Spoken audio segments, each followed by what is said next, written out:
Hi everyone, my name is Helen, and until recently, I just loved having fun. But my last joke ended up a complete failure, and now I don't know how to look people in the eyes. Since childhood, I had a special acting talent. I mocked everyone around me, and I could easily recite different verses. And all because my mom was the director of the local theater. She believed her daughter should definitely be made the same way. So she improved my acting skills almost from childhood. True, the theater wasn't interesting for me.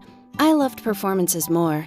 Well, I like to shock the audience, or scare people in the crowd, screaming that a UFO is flying in the sky. The most interesting thing was that they always believed me, no matter what I said with my sweetest face. Maybe the face was the whole secret. Anyway, my mom's dream of making me an actress ended, but our street had the main troll in the area, and I made a bunch of friends, whom I regularly played with in the strangest way. My friends were just funny and slightly crazy guys. We puffed frogs as a joke. Greenpeace would kill us. We scared passers-by, wearing white sheets on a night street and dancing in empty places, depicting the Great Sabbath. Adults first fought with me, and then somehow forgot about us. It seems like the kids should also have fun. And I had a boyfriend, and he was very suitable. Paul dreamed about the theater, but he had another problem. He had enough creativity for 10 people, but he didn't have the talent of turning into somebody else. So he was a trash generator, and other people were simple performers. We started dating on a bet. We still cannot understand who wanted to steal whose heart, because honestly, I have been in love with him for a long time. Even in kindergarten. He says he also felt a warm feeling for me about the same place at the same time. But for others, we just fought. And here it is, relationships. And then the bet became our chip.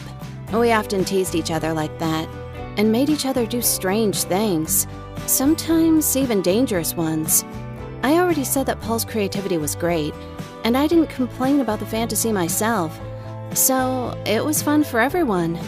The only place we didn't play was at school. Suddenly, we had a new director at our school theater. She was very tough and angry. In my opinion, she didn't know how to smile or laugh at all. Her face even looked like chewed, sad paper. She was a real tyrant. She made a lot of prohibitions and rules. Kids were forbidden to have fun, run along the corridors and come to classes in anything other than a uniform. It got to a crazy point. For example, all the kids should have the same hairstyles. Boys have a short normal haircut, and girls have a ponytail. Like the differences in appearances would distract kids from school. The director, in all seriousness, wanted to divide the classes into boys and girls, but here all the parents rebelled, and she had to give up this brilliant idea.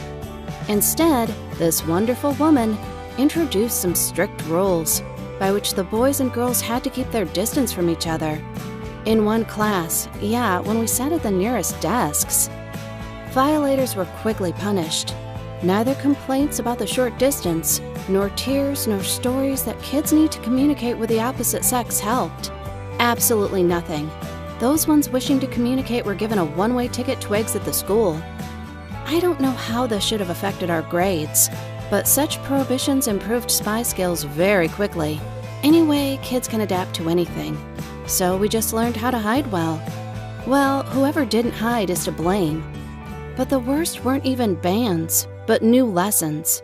I mean, not even lessons, but some kind of especially perverted torture on our minds. This parade of insanity was called Lectures on Life. It included the compulsory lessons on sex education, street safety, and, our favorite, lectures on evacuation. Anyway, the name was too long. It was also difficult to remember. It seems to me that people used to be tortured by something of the same before, because listening to several hours of some incoherent nonsense, even the most excellent students couldn't stand it. So, what to say about the school kids? But it was necessary, yeah. That day we were terribly bored.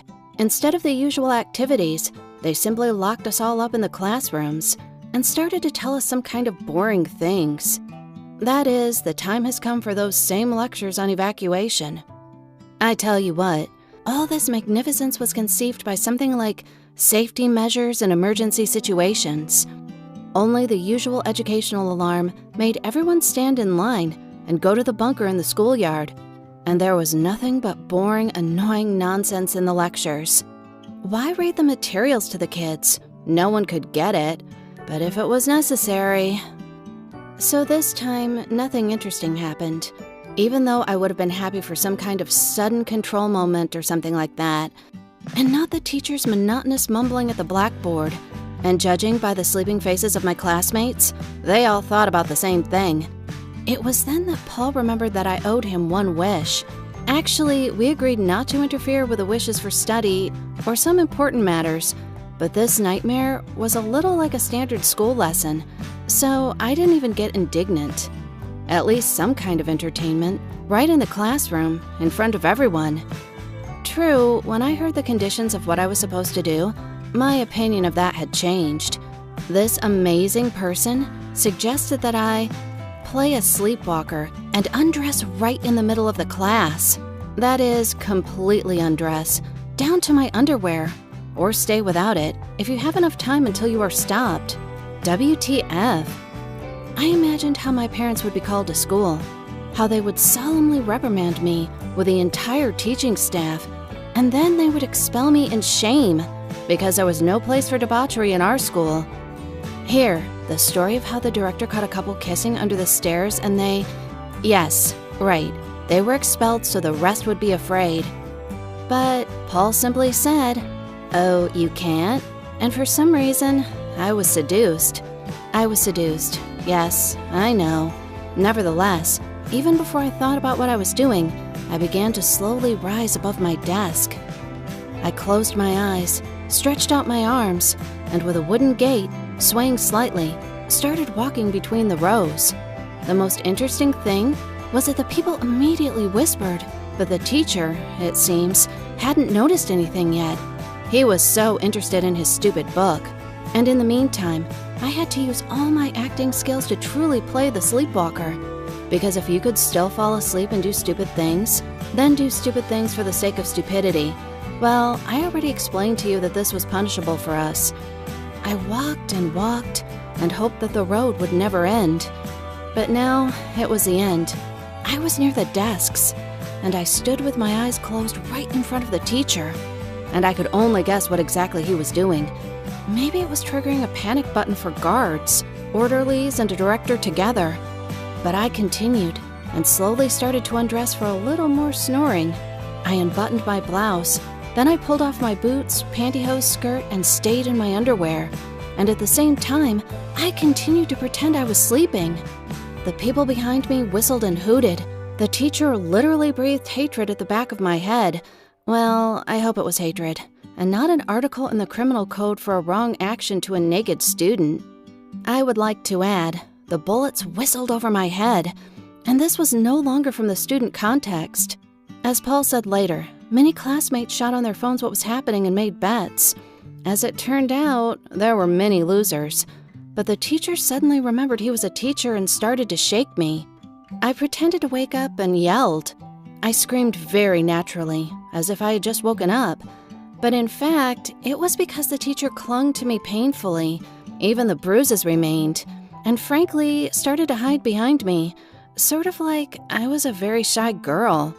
The girls from the front desks rushed to block me and help me get dressed, and the teacher even had no reason to curse. We could all see a rare, wonderful phenomenon of how a person cannot understand what kind of reaction needs to be given out. Pity, indignation, or something else.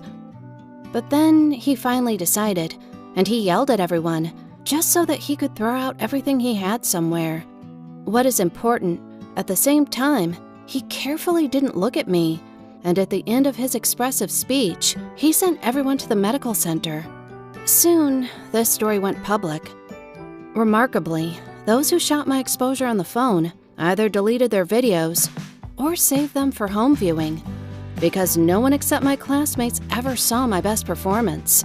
But in words, they disheveled everything, and everyone, even in details. The scandal didn't happen because more than 20 witnesses saw me asleep during my epic procession. And scolding a person for what he does in a dream, well, it wasn't so cool. In addition, my parents joined the case, who, although they suspected I had played out everything, were on my side. They also didn't like that school time was spent on such nonsense. As a result, they made me almost a hero liberator. Security lessons were canceled by an order from somewhere above, since they had such a bad effect on the educational process that it was so boring that the students started sleepwalking. School rejoiced. Even the bullies, who didn't like to study much, were ready to carry me in their arms. And I quietly laughed with Paul and offered, since now I was a leader, to make him an official Grey Cardinal. Now we just study and try not to do stupid things at school, because there's always a risk we can be caught and our story would be revealed. Well, there's no reason for it, honestly. Here's a story, friends. Write in the comments who also bet, and be sure to tell me about your stupid pranks. Share the video with those who also want to rebel, but don't know how. And remember that you need to study at school and not do all sorts of stupid things.